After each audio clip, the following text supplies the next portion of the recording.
We are live, baby.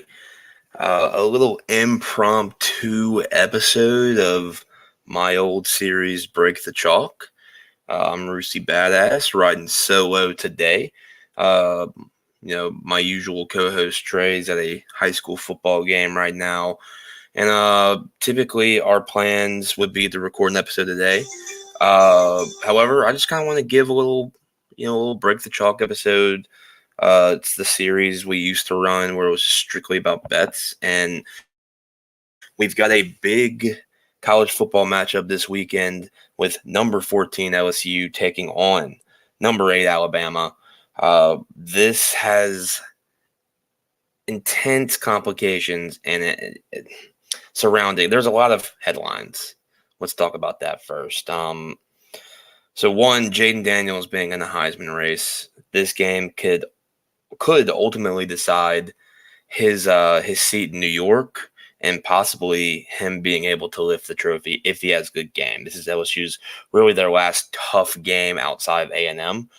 Um, unless you want to consider the 48ers a tough match, but I think this is the game. This the spotlight's going to be on. It's a 6:45 game on CBS. This is the prime time game of the weekend. So if Jaden Daniels comes out win or lose and performs at his very best like he's been doing all season, uh, you could argue that he could be your front runner for the Heisman. So that's a storyline going into it. The SEC West, who's going to win the SEC West, is up for grabs. Alabama beat Ole Miss. Ole Miss beat LSU. So if Alabama wins, they have a pretty clear path to face Georgia in the SEC championship. If LSU wins, Ole Miss has a pretty good path. Ole Miss would have to lose a game, and yeah, it would get a little funky if that were to happen. So complications for that. Where also you finish in the SEC as a whole could impact where you go to a bowl game at. Lots on the line, and LSU won last year in Tiger Stadium. Brian Kelly's first game uh, as the head coach, and it was a big dub. And I think a big talking point to start would be the both of the defenses. Alabama's defense has been pretty strong throughout the year. Uh, I wouldn't say it's been their best defensive crew that they've had in the last 5 or 6 years. It's probably their worst, but it's not necessarily the weakness on the team. Like so, LSU, their DBs, their defense is a weakness. Um, and expect Milroe to launch the ball this weekend full out. Nothing but deep balls. Probably will connect on several to the likes of Burden and Bond. So, and we're going to run through a parlay together. I haven't even started the parlay yet, but we're going to run through what I feel is going to be a Russi guarantee for a parlay, same game parlay for this game. But look for Milroe to throw it deep. That's really all he can do outside of scrambling and running around. Our edges are pretty good. Our D line's solid as far as LSU is concerned. So I don't feel comfortable betting his numbers, and with sacks counting, betting quarterback rushing yards is a little tricky. So LSU's defense is a weakness. LSU's offense is a strong point.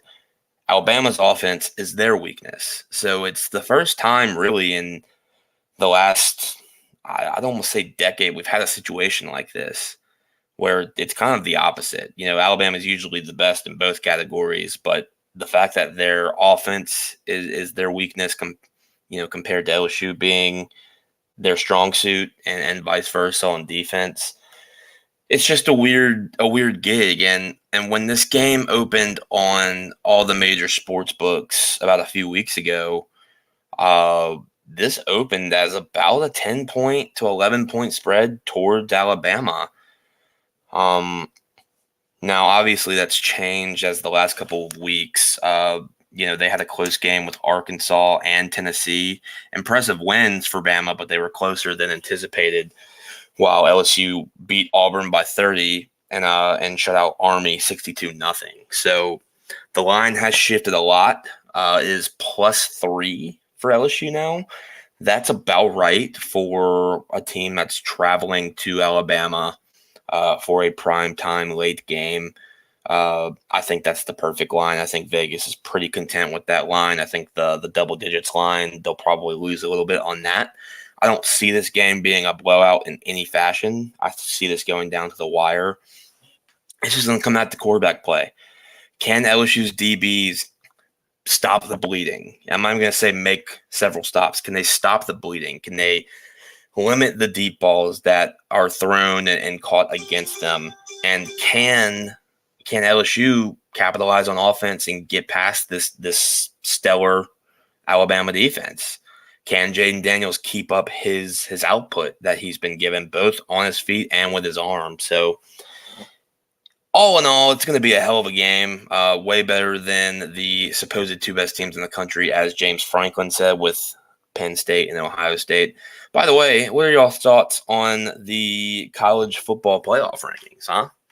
Didn't expect to see Ohio State being number one, did y'all?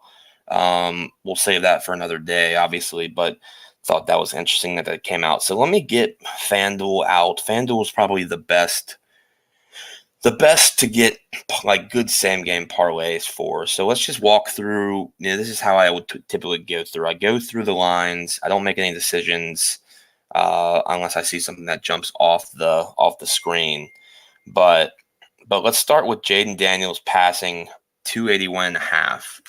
That's about right. I mean, he's been at around that number the entire season. It wouldn't shock me in the least if he gets that number. I would probably, we'll come back to this. Adding pass yards when you're adding receivers from the same team kind of limits your value on the same game parlay. So I'm not a huge fan of adding passing props. However, I will add Jalen Milroe over 242.5 passing.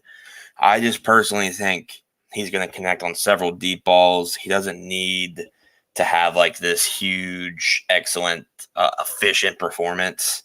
He just needs to dot him up on the deep ball, and I think he'll do that several times. So that'll be my first one on this leg. Jalen Milroe over 242.5 passing. We'll hop over to receiving, and we've got 5 lines here. We've got Brian Thomas 74.5, easily putting that in there. Malik Neighbors also 99.5. I'll probably dub his down to 90, maybe 80. But I really love Brian Thomas at 74.5. He's also a deep ball threat. It could only take him 2 or 3 catches to get to his number. He's one of the most underrated receivers in the country on the collegiate level. So love that number. I also love both of Alabama's receivers. I mean, honestly, you can make an argument for all. I mean, if we want to be smart here, let's wipe it away.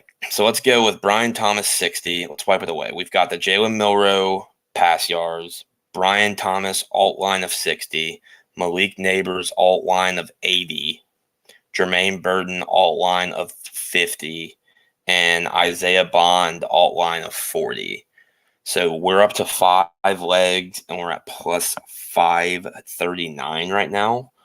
For those of you that are on FanDuel, you have a 50% profit boost.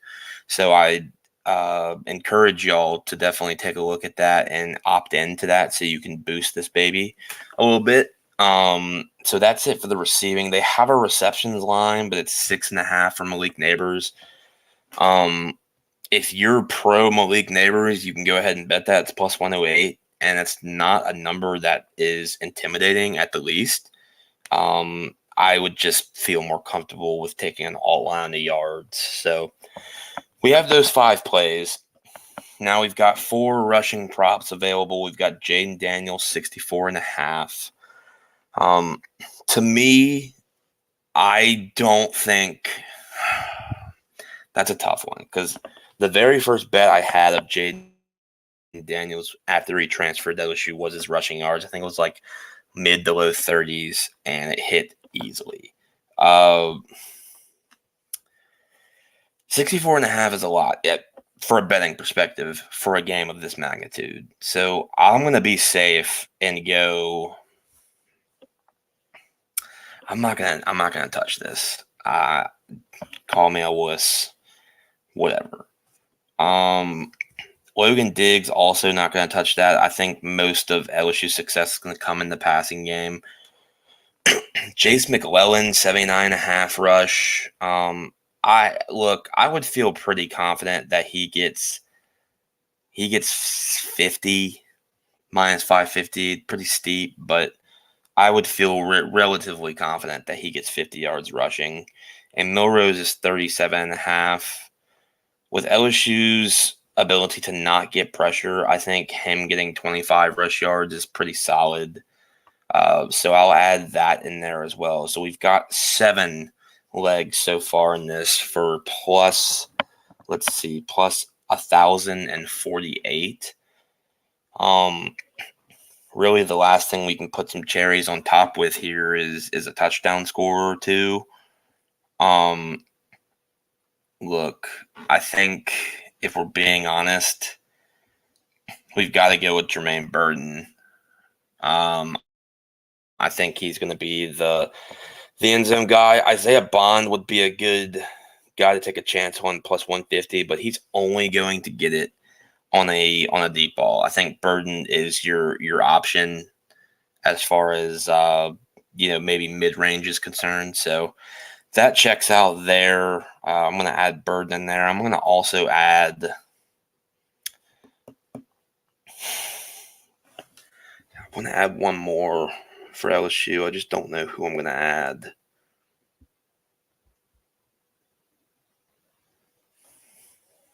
Logan Diggs minus 115. It's not bad. Jaden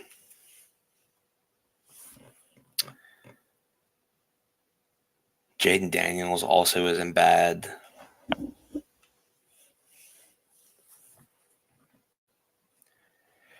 We're going to go with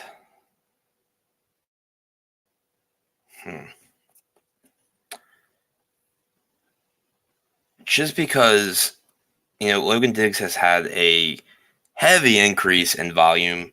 We're still gonna skip him just in case they decide to get weird and put a backup in or put a third string in. We're gonna go with Jaden Daniels anytime as well to cap this baby off at a 9-leg parlay.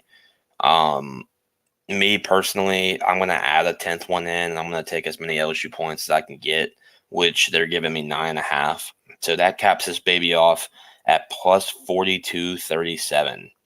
This play will definitely go on Twitter. If you add the 50% profit boost in there, you get at a 63.58. So that is going to be my play. I might make some variations off of that, maybe dub some of them down a little bit just to be safer. Like a Jalen Milroe 200, Brian Thomas 50, Neighbors 60, stuff like that. So that will be my play. And that's really it, guys. That's my break the chalk segment. Just wanted to get on here and talk for a couple of minutes. I haven't done one of these solo yet, and I'm not really sure what the schedule holds for tomorrow. So just in case, I wanted to get on with you guys and just kind of go over my thoughts on this LSU Bama game.